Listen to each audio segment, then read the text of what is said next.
I chose Actuarial Science as I was always someone who enjoyed math and enjoyed business, and it was the perfect intersection. It wasn't too finance focused. I really wanted to have something where I could work with math and data sets a lot.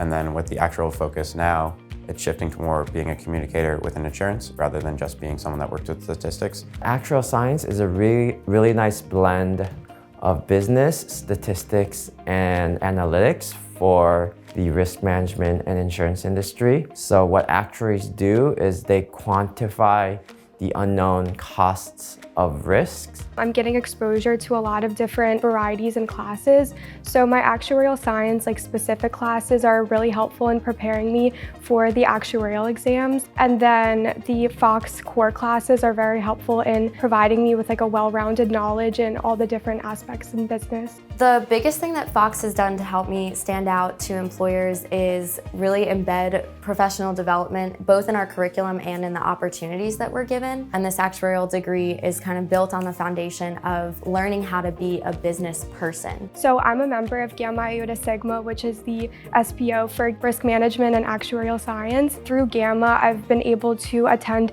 interview skills workshops, etiquette workshops, and mock interviews that I can definitely attribute to my success in finding internships. All of the actuarial science professors have just been very helpful to me, and I was actually able to form a meaningful relationship with professors in terms of going to office hours, asking for advice outside of homework. Classes teach you a lot, but it's the people and the relationships that you have that teach you much more. And to me, that's what Fox is. It's the relationships you have with people, and it's the relationship you generate through friends as well as professors that are going to lead you to success in the future.